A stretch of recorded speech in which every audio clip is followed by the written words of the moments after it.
What is up, everybody, and welcome back to another Madden 20 online CFM game. We are now in week 8 of the 2019 NFL season in the Premier Madden League with our Miami Dolphins, a team we are trying to rebuild, a process that should take multiple seasons. But at the same time, we are trying to win now with the Dolphins. We are in the hunt in the AFC East division. Last week, we ended the 3-game losing streak against the rival Buffalo Bills, and now we're in the hunt for the division once again. And along the way, we got Josh Rosen, the AFC East Offensive Player of the Week. If you guys remember, Josh Rosen had nearly 400 yards passing. Half of those were to Jakeem Grant, who had about 200 yards himself, but nonetheless, Rosen gets the honors, so shout out to Josh Rosen as we are now underway on Monday Night Football in Week 8 against the Pittsburgh Steelers. The Steelers not sporting a great record themselves, so this is a great chance for the Dolphins to build another winning streak and continue to claw their way into the hunt in the AFC East division and maybe beyond that. This season, I feel like we are already exceeding expectations, so let's just go sky high and shoot for the stars. Second down and 2 to play is finally blown dead after the RPO slant to Devontae Parker. Next play, Albert Wilson knifes his way through the Steelers, and he's in for 6. The Miami Dolphins, a little over a minute into the game, are already on top thanks to the Eric Berry interception. Berry's first interception since joining the Miami Dolphins in week 3 of the season. As you guys saw before the game, Minkah Fitzpatrick has an opportunity to really accelerate his development as really the star of our defense if he can have a breakout game. So you guys are going to see me using Minkah Fitzpatrick a lot. Third down and 5, Big Ben dropping way back. Oh, he's looking for Juju, but he's found Minkah instead. Fitzpatrick with the interception, and we are well on our way to hopefully, I feel like if we get Minkah this objective, that he will get superstar development, which is huge for us. In a season of trying to grow our team, that would be the ultimate dub. Third down and 12, looking for Jasicki in the middle of the field, but that will not be caught by the big body tight end, but not with the surest of hands. That would have put us in field goal range. That would have been big. Instead, we punt the ball. A good punt by Hack, though, since we pinned Ben and the offense at their own 7-yard line. Ben struggling very heavily early on in this game. He's already thrown 2 interceptions, so we'll see if the Steelers try to slow the game down by running the ball with James Conner. So the objectives for Minkah Fitzpatrick, the main one I'm trying to chase right now is getting 2 interceptions with Minkah, which is why I'm a little bit upset that I got the first user pick with Eric Berry, because if that would have been Minkah, we would have had the objective done like less than 3 minutes into the game. But nonetheless, we have a lot of time to try to get the pick again with Minkah Fitzpatrick, and I'll try to do my best at trying to bait Ben Roethlisberger into a 3rd interception. It's now 3rd down and 16, and Big Ben dropping way back with time. Oh, but he's thrown it at Eric Berry again. One more time, looking for Juju Smith-Schuster, and Eric Berry is starting to really break out as a star member of this Dolphins secondary. We have Berry playing more deep than we did in our first 2 games, and I feel like that's more so what Eric Berry can do for us. With Minkah Fitzpatrick and Rashad Jones in the box, we can let Berry's playmaking abilities in the secondary really shine. 3rd down and 1, big conversion by Kenny and Drake as we move to the 39-yard line. Close to field goal range for Sanders. Oh, Rosen with the dime to Albert Wilson, and the Dolphins are surely carrying the momentum that we've gotten from our dominant win against the Buffalo Bills in the previous game. Our season was falling apart right before our eyes, and then we came back from the 10-0 deficit. Minkah Fitzpatrick with that huge pick 6 to start the second half in that game, and now we're just rocking and rolling. 2nd down and 15. Rosen with all the confidence in the world. Maybe too much of that confidence. Throws the interception to Mike Hilton, and that's not the interception we wanted because we were in position to get ourselves a 2-possession lead, and now all of a sudden James Conner's off to the races. Conner chugging, and finally tracked down by Eric Rowe, but a huge gain for the running back, who is now officially the replacement for Le'Veon Bell in Pittsburgh. In Miami, we nearly had an interception. You see how much my opponent wants to go to Juju. Oh, That should have been it. That should have been interception number 2 for Minkah Fitzpatrick if I just didn't get an animation. Oh my. Now here comes Big Ben in the offense at the 15-yard line. Ben, he has the time and he has the man open, Dante Moncrief, and that is going to be a catch at the 2-yard line. I'm like, there's no way that's a catch. So for the first time this season, we are throwing the coach's challenge flag. I don't want that to be a first down. Make it second down. And the referee say, why are you challenging a play in Madden? You know that our rule is gospel and we're not overturning anything. So we lose a timeout, we lose one of our challenges, and that's fine because I'm probably never going to challenge for the rest of the season and maybe the rest of my CFM career and the rest of my Madden career. And instead, the Steelers punch it in for 6, and instead of having that 10-0 lead, it's a tie game 7-7. And I feel like that's one thing that we need to cut out of our game. We really need to protect the ball, especially when we are in position to score points. With the quarter lanes being 10 minutes, you really just have to play conservative and hope your opponent falls apart, which we did a great job of. Ben was just throwing interceptions straight to us left and right like it was Christmas gifts and he was Santa Claus. Now it's 3rd down and 10 and Josh Rosen can't hit an open receiver to save his life until we go to the out route to Devontae Parker, who's really been getting involved the last 2 weeks. Here's Jakeem Grant on the bubble, 1st down and more, and it looks like he's drawn a face mask penalty. Yes, he has. Just like that, we moved the ball to the 35-yard line as Rosen is taken down. The 4-man rush of the Steelers getting home. 2nd down and 15. The RPO is really working themselves into this offense. That time, Gesicki back into field goal range we go. 3rd down and 5. I know we cannot turn the ball over in this situation. Rosen gets the pass off, and it's complete to Albert Wilson. The cornerback off the edge looked like he had a perfect beat on Rosen, and it's like Rosen had the last dish superstar ability. Got that ball out. 2nd down and 10. It's Grant. Oh, baby, Jakeem Grant's in the end zone. Your touchdown has been granted. Jakeem Grant entering this game is the leading receiver in the league, in the entire NFL for this franchise, in receiving yards and also receptions easily, since a lot of his receptions are jet sweeps and RPOs, passes that are really hard to mess up. Roethlisberger in the zone has been like that since the touchdown drive, and Roethlisberger out of the zone. He had brick wall. There probably should have been, a broken sack, I guess, in the pocket. I don't know. Either way, we'll take it. And now, after that incompletion, probably should have been intercepted. A good overthrow by Ben. Now it's 3rd down and 23. Can't turn the ball over here. Oh, Minkah Fitzpatrick there again to make a play. But, once again, we're not quite getting the animations. And the reason why, I'm pretty sure, is because in these formations that I've been using Minkah in the last couple of times, he's in at the sub linebacker position. And since he's at sub linebacker instead of safety, he's not quite getting the ball hawk animations that you would as a defensive back. So we're not getting that second interception. It's killing me inside because I don't care if we win or lose this game. I'm more so concerned about developing Minkah Fitzpatrick. I hit the wrong button 100%. I meant to hit Gesicki,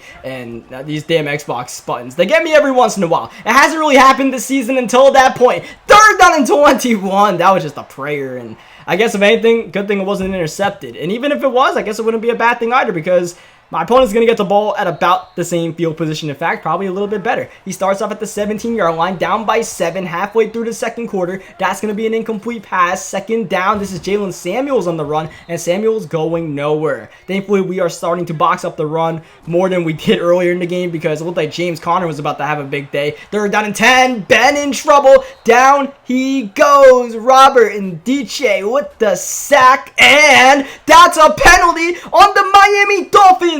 It's all about whether that's running into the kicker or roughing the kicker, because a running into the kicker call, it's still going to be 4th down, but roughing the kicker is an automatic 1st down, and it is roughing the kicker. I had a friend watching me play this game at my house, and I literally told him, I don't want to get a roughing the kicker penalty on the punter. I'm not going to try to block the punt. I just want to get the ball in midfield. And lo and behold, the Dolphins, even though I didn't even try, get the penalty, so that was just such a big stop for our defense. We would have had such good field position. Now 3rd down and 5 from the 23-yard line. With a second chance, Ben is converting. Going underneath to James Washington, and that will take us to the 2-minute warning here on Monday Night Football. Ben looking to pass. Ben intercepted! Xavier Howard with the diving pick, and he throws Juju off his back. Howard, touchdown, Dolphins!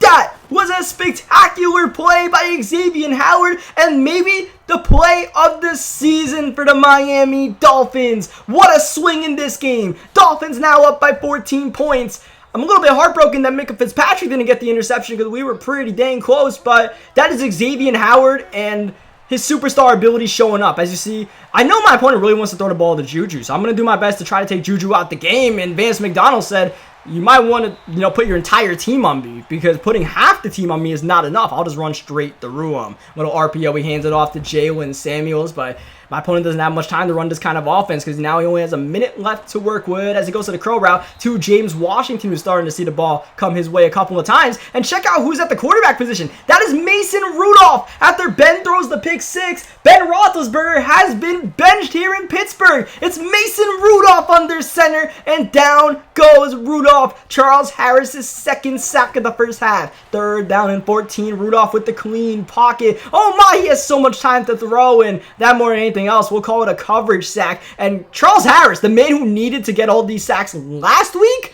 to get, some sort of development trait, is getting them this week. Oh man, that's just the way Madden works, I suppose. And we still are not at the point where we can get Minkah Fitzpatrick his superstar development trait. And that might have been a muff punt, compounding special teams mistakes for the Miami Dolphins, and it is indeed a turnover. But look where my opponent has the ball. Madden! What are we doing here? Like, I'm not even sure that was a turn. I'm not sure what happened on the play. But I do know is my opponent has the ball at the 20-yard line. And, you can't really do much except, I guess, run the ball to end the half. He thought he had a chance to get 3 free points. Instead, I don't really know what happened there. I'm cool with that, obviously. I'm just not quite sure what happened. So, we start the second half off, wiping off the confusion and having the ball on offense. So, we've had a bit of a uneven game, a bit inconsistent. So we'll just try to control the ball here. We'll start off very conservative, give Jakeem Grant the ball on the sweep, and Grant's going to shake off the tackle, and that's why you give a playmaker like Jakeem Grant the ball in situations like that. So we can shake off a tackle, get the first down. Next play, we go back to Grant. This time it's just open as a receiver. He's got the first down. You see we got a little bubble, and it's going to be open to Balaj, and that will be Kalen Balaj getting to the 38-yard line. Good drive so far, but this might wipe out all of our progress. Cameron Hayward with the sack. Big Cam knocking us to a 3rd down and 15. Rosen rolling. We have time. We're going for Gesicki. Oh, that pass sails too far to the left. That was a pass lead by me and just late of a throw more than anything else. And that was one of the few times we actually had time to pass the ball, time to get the first down, and we messed up the opportunity. So we pumped the ball to the Steelers, and we've still been playing some great defense throughout this game. We'll continue the trend by getting the interception. Xavier Howard's second of the game, and both of them diving interceptions. One of Xavier Howard's 2 superstar abilities is Acrobat, which allows him to make those diving catches more often, and Acrobat is paying off right now. Man, oh man, is it 3rd down and 3. He sends the house. We go to Devontae Parker on the slant, and Parker roasting Stevie Nelson on his way for 6. Devontae Parker has really come alive for the Miami Dolphins, and now we have ourselves a 28-7 lead. Despite that one major mistake we had throwing the interception, this game more than anything else has just been us being conservative and letting my opponent fall apart. If you guys remember the franchise in Madden 17, as Mason Rudolph is going to throw a dime, but Washington can't stay in bounds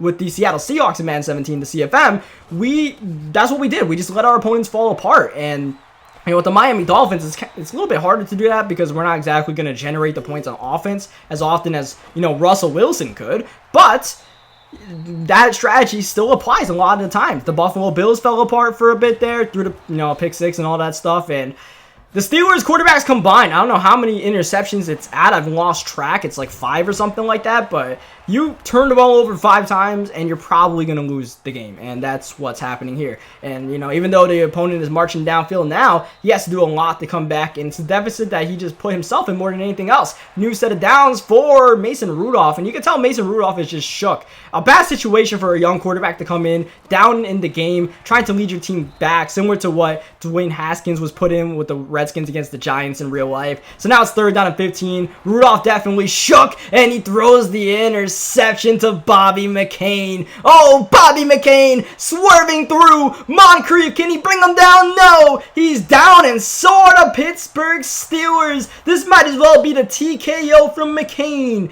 The second pick 6 of the game by the Miami Dolphins defense. If you started the Miami Dolphins in your Premier Madden League Fantasy League, congratulations. But I don't know who is playing that. What I do know is we're playing the Pittsburgh Steelers, and we are dominating the Pittsburgh Steelers. The Dolphins kind of got their swagger back.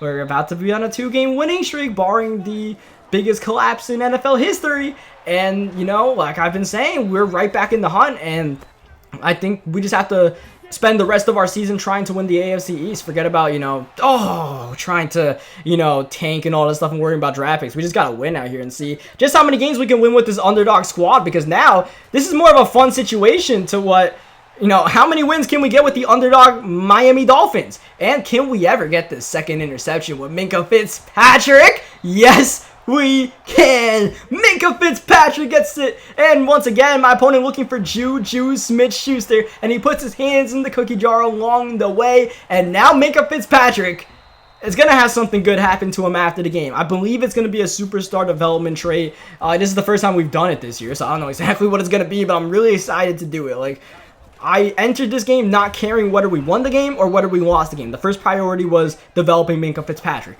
The fact that we're dominating out here, that's cool as well. I'll take that. And, you know, not late in the fourth quarter. In the fourth quarter, we're just going to chew clock out here. No need to really, you know, run the offense and pass the ball downfield or anything like that. I'm just going to chew clock here. We're already in field goal range, so we will boot it home, and it's now, what, a big lead. I believe it was 29 points. Yeah, 21 points. I can't count. I can't count, but thankfully we're doing no, it's a 31-point lead. It's a 31-point lead. I really can't count, but thankfully we can shoot the cap on James Conner.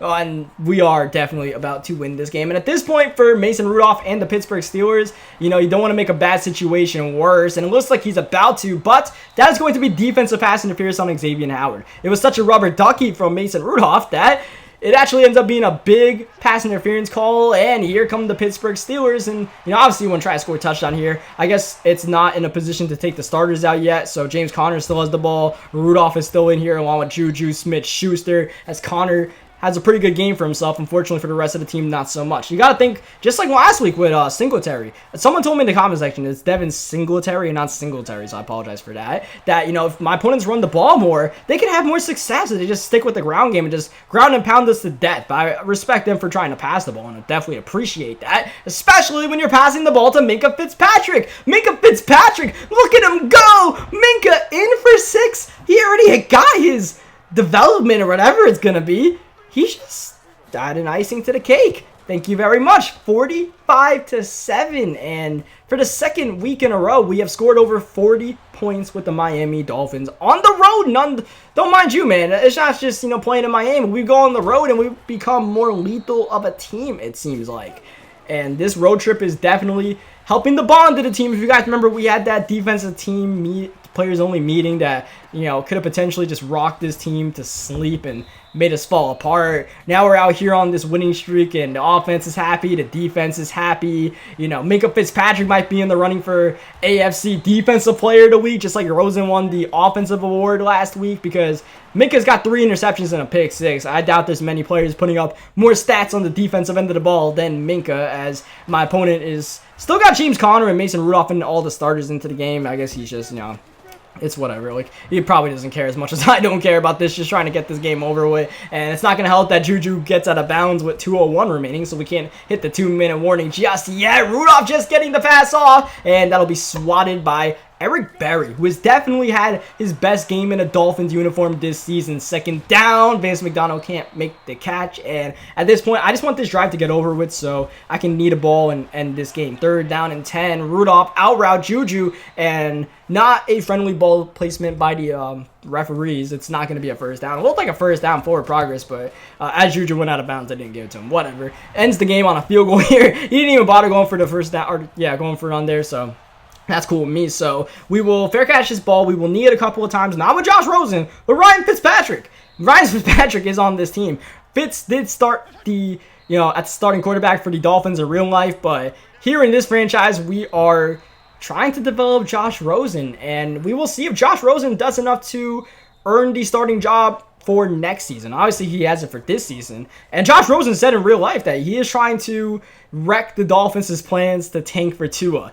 And he's already wrecked that plan for us in the franchise. Like, Rosen's been playing well enough, and the Dolphins in general have been playing well enough that we cannot tank for Tua. So we are out here trying to win the division, and we might not even draft a quarterback in the draft at this point. I mean, Rosen's only a 71 overall at this point in the franchise, I believe. So it's still going to take a lot to develop Josh Rosen.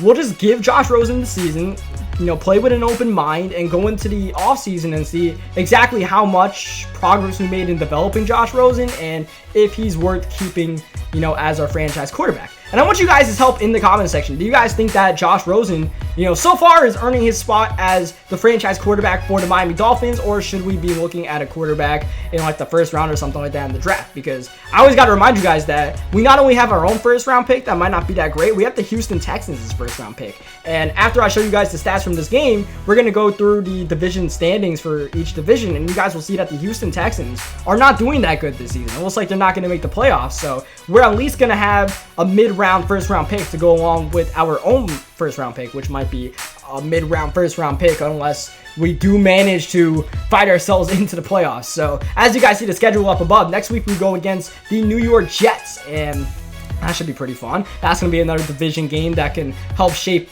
our season and whether we're really truly competing in the AFC East. We've seen all of our AFC East division opponents except for the Jets, so we'll see what they've got in store. As you guys see the week 8 schedule, and I'm looking for the Houston Texans, and there they are losing by a ton to the Oakland Raiders. That's music to my ears. I wish this guy all the best who was playing with the Houston Texans in life, but in this franchise I hope he loses every single game because I have his first round pick for the next 2 seasons. So we go to the AFC North, where the Cincinnati Bengals, as impressive a job as the Miami Dolphins have been doing this season, you got to give a tip of the cap to whoever's controlling the Bengals for getting them to 6-2 on top of the AFC North. In the South, no one's really running away with it, and in fact, the Texans are the only team that's really competing in that division with the Tennessee Titans. So that's an interesting one. Also in the AFC East, every team is competing. No one's doing really bad, but no one's doing really good. We are the only team with a positive win-loss ratio, and because of that, we are on top of the division, but barely, just barely. Literally any team can compete. The AFC East is going to be wild for the rest of the season.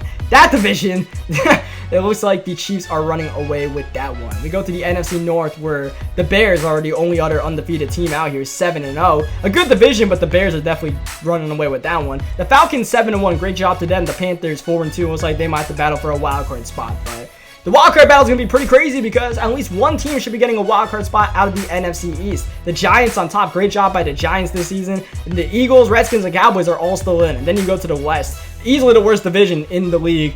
The top team does not have a winning record. The Seahawks themselves, 3-5. We're going to go through all of the season stats before we end the video. I tried to do this a couple of times this season, maybe 4 times or 5 times a season, just to give you guys occasional updates. I don't want to do it every single week, but we do it every here and there. So you guys see Josh Rosen 3rd in passing yards, and you got to remember a lot of that's Jakeem Grant sweeps and Albert Wilson sweeps, but we'll take it nonetheless. Rosen with 17 touchdowns. Along with that, a lot of people would rather run the ball a lot than pass the ball because it's kind of hard to pass the ball, and a lot of people have top running backs as well, as you guys will see here.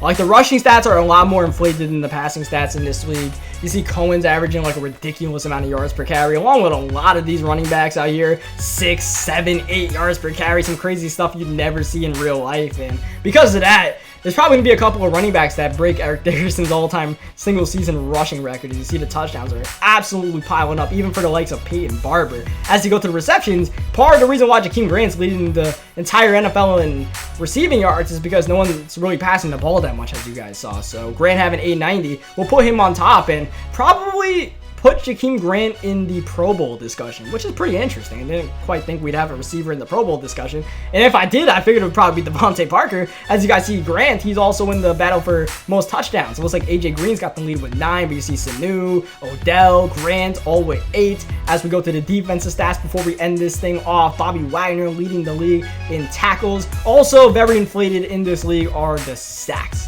A lot of people are getting sacked, especially the superstar pass rushers get a lot of sacks in this league. Remember last time we did this update, Khalil Mack, I think, had 19, 5 games into the season. He's now at 25, so Strahan's record is already gone, and a couple of other players are probably going to break it. Atkins, Carter, Von Miller, all on pace. That Ioannidis dude that sacked us 80 times when we played the Redskins is definitely having himself a career year, so it wasn't just a fluke. Minkah Fitzpatrick by far leading the league in interceptions. He's got 12. The next highest is a couple of members of the Bears defense, and you can see why the Bears, part of the reason why the Bears are undefeated defense, and Tariq Cohen. So Minka might lead the league in interceptions, which is pretty cool, and he might break Dick Lane's all-time the interception record in the season. I believe it's Dick Lane's record. As you see, the interception return yards, not really much of an important stat, and we'll show a couple of things to end the video. So leave a like on the video if you guys enjoyed Week 8 of this Premier Madden League, as the Miami Dolphins are actually winning a couple of games again. And subscribe for more of these CFM games. You guys want to keep up with the Dolphins rebuild, and I'll catch you guys next time. Thank you for watching.